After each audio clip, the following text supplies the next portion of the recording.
Hello everyone, this is Tanisha. So I don't know. I just want to talk about my life. This quick video in the car since I'm not at home.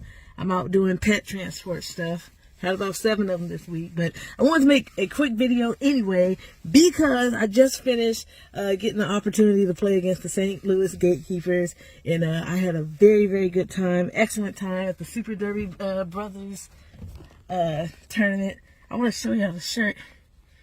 God dog, I have it turned inside out, and it's wet. It's wet because it was hot in there, and we worked hard in there. Let me show y'all. I'll just show y'all real quick and then get to the video. Boom. Look at that. I don't know who designed this, but this is nice. Each one of the characters have on some roller skates. So good. Light, come back on. What you doing? All right. Anyways, I just want to talk about my life. So, of course, I jammed today. I jammed quite a bit. So that was all good and great, but that's not the point. That's not what I want to talk about. What I want to talk about is, like, playing against the St. Louis Gatekeepers is definitely a challenging thing. I have not played this much murder roller derby in my life, but I'm starting to do so now, and it's a lot of fun. So the gameplay experience is a little bit different. So what I want to talk about is allowing yourself and allowing players to stay in the struggle. Okay, I have went maybe like 3 jams or so, and one of the coaches of the team asked me, did I want to block or something? And I was like, no, man, I'm good. I don't know the exact reason why, but like, no, man, if you went to my clinic in New York, I talked about how I like to stay in the struggle. I like to stay in the struggle because it helps me adapt to the type of gameplay that I am experiencing at that present moment.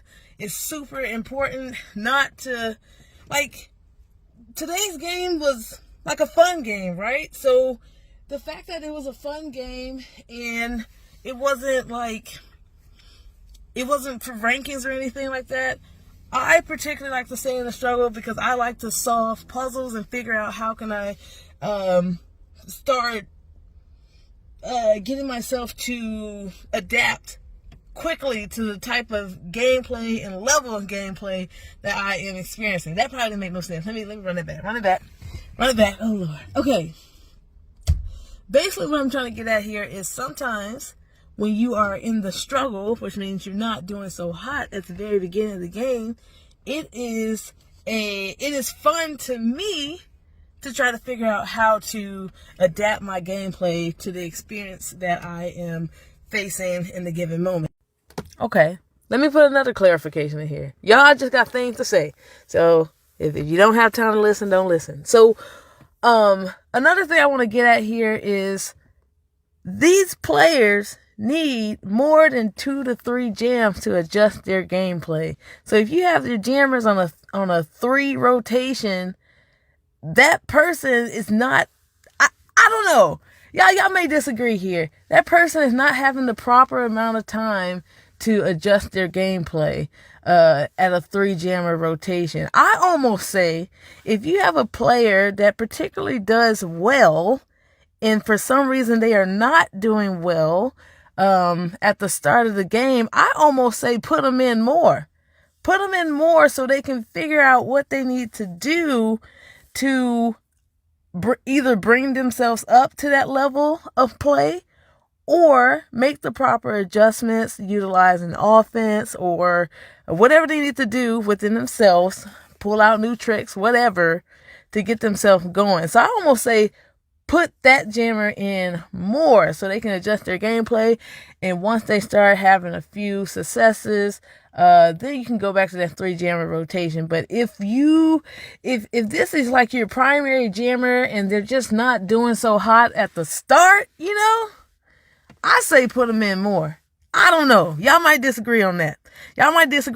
For ranking play. But I used to have a coach back in Houston that would give me 3 penalties to get myself together. 3 penalties at the beginning of the game to get myself together. After that, then she might pull me out for a break or something like that. But other than that, I had three penalties, 3 adjustment penalties to get myself together, and I always was fine after that.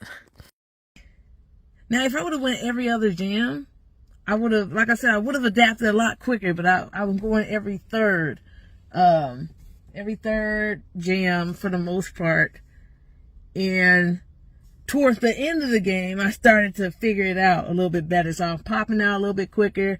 I was able to get out the pack. I was able to get a couple of leads there. And, yeah. I don't know. Anyways, like, for example, because I talked about this in New York when I did a clinic, someone asked me a question about star passes. How do I feel about star passes? And I went ahead and let y'all know I am not, like, as far as at practice, I am not the biggest fan of doing star passes. Because, like I said, I like to stay in the struggle so I can figure out what can I do to adapt my gameplay to what is going on in front of me. It's super important to struggle a little bit because that's how you get better.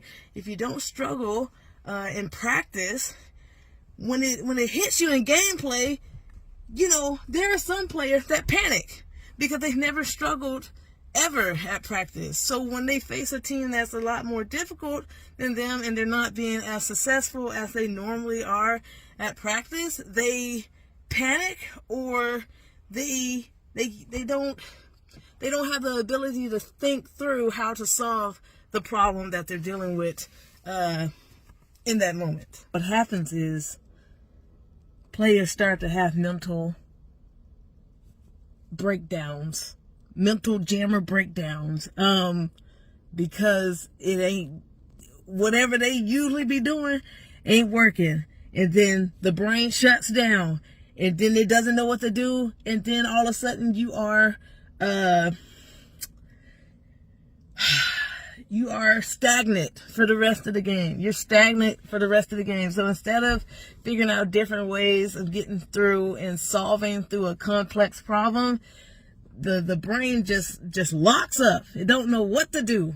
And you're flatlined. You're done. You have nothing else that you can try to bring to the table to help yourself become more successful. So, yeah, I think that players, individuals, yourself, allow yourself to stay in the struggle a little bit so you can mentally prepare for those types of situations and learn how to break things down little by little. I had a great time today.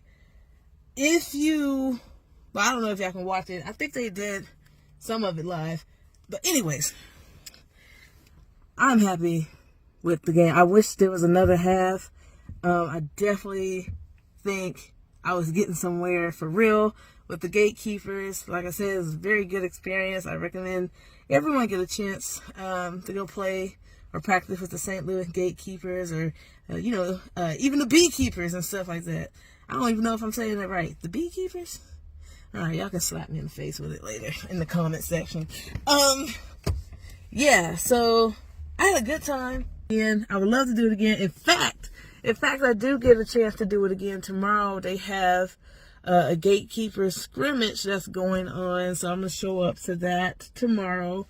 We'll be mixing it up with the Gatekeepers this time versus playing the Gatekeepers. So I'm excited about that. It's going to be another great practice.